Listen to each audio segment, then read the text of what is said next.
Wahai orang yang lembut hatinya, aku tak ada siapapun kecuali Allah di hatiku. Aku ingin menjadi yang halal bagimu, yang kan kau kecium keningnya. Indonesia, kamu yang memperkosa seorang gadis berdiri bernama Nurul pada hari Kamis jam setengah 4. Ngaku, fitnah! Suamiku rela bantu kamu. Ini balasannya, Rina! Anda musuh sama! Kita harus menemukan Maria. Maria kecelakaan, Riz. Mulai dipilih dengan nama Allah. Satu-satunya aku pilih. Ada diri muslimah adalah Maria. Itulah Maria. Bayi dalam kandunganku itu ayahnya. Saya memanggil Maria sebagai saksi. Saya berani bersaksi atas nama Tuhan yang Maha Mengetahui.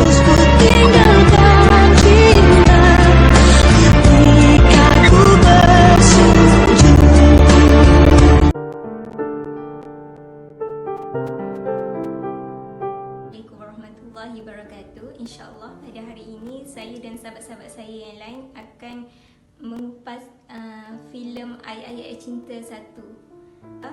Latar belakang filem Ayat-Ayat Cinta 1 ni ialah sebuah filem Indonesia 2008 arahan Hanum Bramantyo. Jalan cerita filem ini berpusat di Kahirah, Mesir. Tetapi pembikinan filem ini sebenarnya dijalankan di India dan Semarang, Indonesia, dan bukanlah di Kahirah. Filem ini ditayangkan pada 28 Februari 2008 di Indonesia, 8 Mei 2008 di Singapura dan 19 Jun 2008 di Malaysia. Antara pelakon yang membintangi filem ini ialah Fedi Nuris sebagai Fahri, Rianti Kadris sebagai Aisyah, Maria Melanie Putri Dewita sebagai Nurul, Zasia Aida Meka sebagai Nora, lakon layar oleh Salman Aristo. Filem ini bukan hanya sekadar kisah cinta, ia merupakan bagaimana turun naiknya kehidupan berlandaskan Islam. Fahri merupakan seorang mahasiswa di Al-Azhar, berasal daripada Indonesia, merupakan pemuda yang patuh pada agama dan taat kepada kedua ibu bapa. Manakala Aisyah pula merupakan gadis yang berbudah berketurunan Jerman dan Turki. Dia juga merupakan mahasiswi Al-Azhar, di mana detik pertemuan di antara Aisyah dan Fahri, dia berjumpa di dalam sebuah metro di dalam perdebatan di antara lelaki Mesir dan juga gadis Amerika, yang mana lelaki Mesir tersebut melontarkan kata-kata yang berunsur kebencian terhadap Amerika. Lalu Aisyah pun datang untuk menolongnya, menolong gadis Amerika tersebut, tetapi tidak diendahkan oleh lelaki Mesir itu. Apabila Fahri melihat kejadian tersebut, dia datang untuk meredakan perdebatan tersebut di antara Aisyah dan lelaki Mesir itu. Tetapi lelaki Mesir itu menyuruh Fahri untuk tidak masuk campur dalam hal tersebut. Lalu Fahri menyuruh lelaki tersebut supaya beristighfar, kerana biasanya orang Mesir apabila marah, bila dia istighfar dia akan reda. Selepas kejadian tersebut, gadis Amerika ini berminat untuk mengetahui Islam dengan lebih dalam lagi, di mana di situlah pertama kali detik perkenalan di antara Fahri dan Aisyah. Kerana Aisyah merupakan jurubahasa kepada Fahri dan gadis Amerika itu. Di Mesir mempunyai jiran yang bernama Maryam berketurunan Kristian. Maryam ini sangat kagum terhadap Fahri dalam bidang qiraat, sehingga kan dia menghafal surah Maryam. Perasaan kagumnya Maryam terhadap Fahri ini berubah menjadi perasaan cinta. Tetapi Maryam ni tidak pernah pun meluahkan perasaannya tu terhadap Fahri. Disebabkan Fahri ini adalah seorang lelaki yang baik dan yang mempunyai ciri-ciri kepimpinan dalam organisasi, Fahri ini mempunyai ramai peminat di kalangan wanita, termasuklah sahabatnya iaitu Nurul, merupakan anak kiai yang terkenal.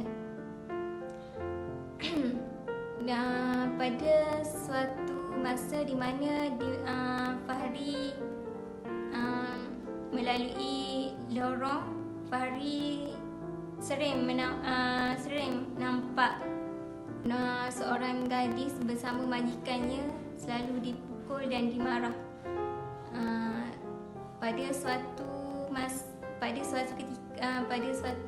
ketika tu, bila Fahri dalam perjalanan untuk pulang ke rumah, dia ternampak seorang gadis yang membawa banyak barang sehingga terjatuh. Fahri pun lalu menolong gadis tersebut yang bernama Nora, di mana di situlah pertama kali Nora mempunyai perasaan terhadap Fahri. Sehingga kan dia berani memfitnah Fahri, memperkosanya. Itu saja daripada saya. Seterusnya saya serahkan kepada sahabat saya yang lain. Sekian, terima kasih. Bismillahirrahmanirrahim. Assalamualaikum warahmatullahi wabarakatuh. Nama saya Sonia binti Najamawan, nombor matriks I19203967. Di sini saya akan membentangkan mengenai plot, nilai, dan pengajaran dari filem yang telah kami kaji, yaitu Ayat-Ayat Cinta 1, karya daripada Habibur Rahman El-Shirazi. Untuk plot ni berlaku pergolakan percintaan antara 4 gadis berebut hati Fahri yang suci. Untuk poin yang pertama, ahli kitab, di mana ahli kitab ni merujuk kepada watak wanita yang bernama Maria, yang mana Maria ni beragama Kristian. Di mana Fahri telah menikahi Maria yang beragama Kristian ketika berada dalam keadaan koma. Menurut pengetahuan saya, yang dalam novel telah diuraikan secara meneliti mengenai pernikahan Maria dengan Fahri, namun dalam filem yang dihasilkan telah diringkaskan. Apa yang dimaksudkan dengan ahli kitab di sini? Menurut Dr. Asri Zainal Abidin, yaitu Mufti Perak, Perlis, ahli kitab merupakan orang-orang Kristian yang masih beramal dengan Injil dan orang Yahudi yang masih beramal dengan kitab Taurat. Yang dimaksudkan Injil dan Taurat ialah yang manusia yang ada pada hari ini, bukan yang dahulu, kerana istilah ahli kitab disebut oleh Allah dalam Al-Quran ialah penganut agama Kristian dan Yahudi yang enggan mengikut Nabi Muhammad Sallallahu Alaihi Wasallam dan Al-Quran. Namun, jika orang-orang Kristian dan Yahudi itu menerima Nabi Muhammad dan Al-Quran, sudah tentunya mereka digelar sebagai Muslim, bukan ahli kitab. Untuk poin yang kedua, salam kepada orang bukan Muslim. Dalam filem Ayat-Ayat Cinta 1 ini, di mana Fahri, yaitu watak utama, telah menjawab salam Maria dengan lebih sempurna, dan begitu juga dengan cara dia menjawab salam kepada Alicia, seorang warga Amerika yang ditakrifkan olehnya sebagai kafir zimmi, yaitu orang yang tidak boleh diperangi lah. Untuk poin yang ketiga, jawapan salah faham kepada Islam. Apa yang menariknya dalam filem ini, Selaku pencerita asal, Habib telah memanfaatkan ruang kreatif untuk menjawab beberapa kekeliruan terhadap Islam, antaranya diskriminasi terhadap Islam, di mana Alicia yang telah diperkenalkan oleh Aisyah kepada Fahri telah melakukan wawancara bersama Fahri, yang mana soalannya mengenai muamalah antara lelaki dan wanita bukan mahram. Namun, apa yang dijawab oleh Fahri tidaklah sesempit yang selalu digambarkan. Wanita-wanita lain, yang mana wanita-wanita lain bebas berbincang dan berurusan dalam batas yang minimal. Dan sikap orang Islam terhadap orang bukan Islam, di mana maksudnya layanan orang Islam kepada orang yang bukan Islam, dapat dilihat daripada layanan Aisyah dan Fahri semasa berada dalam tren yang melayan Ibu Alicia dengan baik, meskipun masa itu berlaku pergolakan di antara umat Islam dengan Alicia yang menghalang Aisyah untuk memberikan tempat duduknya kepada golongan yang dianggap kafir, yaitu Alicia dan ibunya. Oke, namun dalam keadaan itu Fahri dengan Aisyah telah mempertahankan. Oke, untuk poin nilai, melaksanakan solat. Yang pertama, melaksanakan solat. Kita tahu solat merupakan salah satu rukun Islam dan perintah Tuhan yang harus dilaksanakan. Contohnya dalam film ini, Fahri berasa sangat dekat dengan Allah Subhanahu wa Ta'ala apabila melaksanakan solat dan berasa damai mendengar lantunan azan. Poin yang kedua, tolong menolong. Yang mana poin ini dapat dilihat daripada dalam film, yaitu Aisyah tergerak hati dengan memberikan tempat duduknya kepada sang nenek yang kelihatan tidak berdaya di dalam tren. Macam yang saya ceritakan tadi, telah berlaku pergolakan yang mana Aisyah merupakan umat Islam dan Alicia dan ibunya merupakan golongan kafir. Namun Aisyah tidak pilih kasih dan tidak rasa segan untuk membantu golongan tersebut, karena menurut beliau dalam Islam tolong menolong sesama umat itu haruslah diwajibkan. Pengajaran. Film ini menunjukkan bahwa sikap hormat menghormati perlu ada dalam diri manusia. Sikap ini yang memuliakan manusia dan dapat mengangkat martabat dari manusia. Contohnya, keluarga Maria yang beragama Kristen sangat menghormati jiran-jirannya dan berperilaku sopan terutama kepada mahasiswa Indonesia yang berada di Al-Azhar. Poin yang kedua, manusia haruslah bersyukur terhadap apa saja yang diberikan oleh Allah Subhanahu wa Ta'ala ke atas nikmat dan rahmat serta hidayah yang diberikan. Ini dapat dilihat daripada kelakuan Fahri, yaitu dia sujud syukur dengan penuh penghayatan kepada Tuhan, yang bermaknakan bahwa dia sangat berterima kasih kerana telah diperbolehkan untuk menulis tesis dengan bantuan rakan-rakannya termasuk Maria. Itu saja dari saya.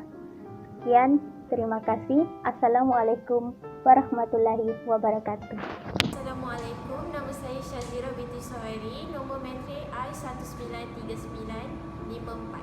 Hari ini saya nak bincangkan mengenai bedah filem saya, tetapi kelebihan dan kekurangan dalam cerita Ayat-Ayat Cinta 1. Kelebihan yang pertama adalah seorang yang mempertahankan agama demi menegakkan kebenaran tentang Islam, iaitu Fahri dan Aisyah. Seperti yang kita tahu dalam situasi ataupun di mana scene, di mana di dalam train, Aisyah dan Fahri menegakkan tentang agama Islam, di mana ada seorang individu, iaitu seorang lelaki ini yang dikatakan warak tentang agama Islam, tetapi dia sangat menekankan bahawa masalah apabila Aisyah memberikan tempat duduk kepada warga emas itu, disebut disebabkan tengok keadaan mereka tidak larat dan terlalu uzur, dan dia memberikan tempat duduk itu. Dan di mana pada situasi tersebut lelaki yang warak ini memarahi Aisyah kerana memberikan tempat duduk itu kepada agama, kepada orang kafir, iaitu orang bukan orang Islam lah, iaitu non Muslim.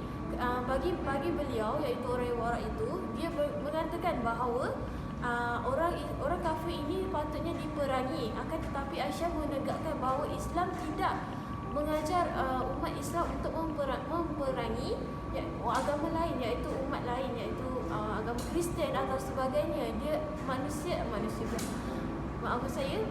Islam mengharuskan ataupun menggalakkan kita berbelas ihsan antara agama ataupun bangsa, agar Islam ini mementingkan antara belas ihsan antara sesama manusia.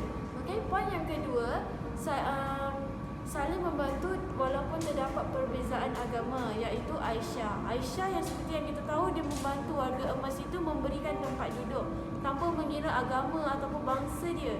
Walaupun dia tahu itu bukan Islam, tapi dia memberikan juga tempat duduk dia. Walaupun ada orang yang lain boleh bagi tempat duduk, tapi dengan rasa belah ihsannya, dia memberi tempat duduk tu kepada warga emas itu.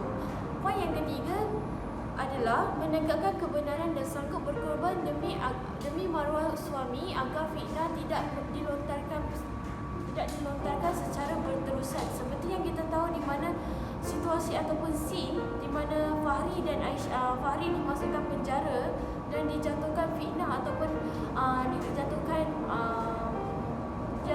kes terhadap memperkosa, iaitu memperkosa Nurul. Okey, di mana kita tahu Aisyah bersungguh-sungguh untuk menegakkan kebenaran suaminya tidak melakukannya, dan dia bersungguh-sungguh untuk mencari bukti bahawa suaminya tidak bersalah, dan dia sanggup mengawini dia sanggup berpoligami agar suaminya berkahwin dengan Maryam. Yang kita tahu Maryam sangat menyukai Fahri. Okey, disebabkan Maryam dia sangat tahu mengenai Fahri, iaitu mengenai Nurul, antara Nurul dan Fahri, di mana Fahri menolong Nurul ketika itu. Okey, disebabkan Maryam sangat mengetahui, so Aisyah merelakan Fahri untuk berkahwin dengan Maryam, dan Maryam membantu untuk menyelesaikan masalah ataupun fitnah yang dilontarkan oleh Fahri. Okey, antara kekurangan yang ada di dalam cerita ayat-ayat cinta ini adalah turun dan naiknya iman seseorang apabila diuji oleh Allah Subhanahu Wa Taala. Okey, di mana kita tahu Fahri apabila dijatuhkan hukuman atau difitnah mengenai memperkosa Nurul. Okey, di mana di dalam situasi di dalam penjara, seseorang individu ni mengatakan, mengapa Allah uji kau? Kau yakin ke bahawa Allah tu sangat menyayangi kau dan perlu ke kau solat dan sebagainya? Dan di mana situasi itu Fahri merasa kenapa Allah menurunkan ujian seberat ini? Dia merasa dia tidak mampu, sedangkan dia tidak pernah meninggalkan apa yang disuruh oleh Allah Subhanahu Wa Taala, sedangkan dia solat, puasa dan sebagainya. Okey, di mana di situlah kekurangan di dalam diri Fahri. Walaupun dia tidak pernah tinggal solat dan sebagainya, tapi ada juga turun dan naik iman seseorang itu. Tapi Fahri pada ketika itu sahaja iman dia turun dan naik. Okey, pada waktu itu dia merasa Allah Allah menguji dia sangat berat, dan dia sangat tidak mampu untuk menanggung perasaan tersebut. Okey, poin yang kedua, sanggup berbohong dan memfitnah demi mendapatkan apa yang ingini walaupun mengetahui hal tersebut adalah salah di sisi agama, iaitu apa yang terjadi pada Nurul memfitnah Fahri mengenai Fahri memperkosa dia, bahawa yang memperkosa ini adalah bapanya sendiri, dan dia tidak sanggup ataupun takut untuk menjatuhkan tuduhan tersebut kepada bapanya kerana takut akan dipukul atau sebagainya oleh bapanya. Okey,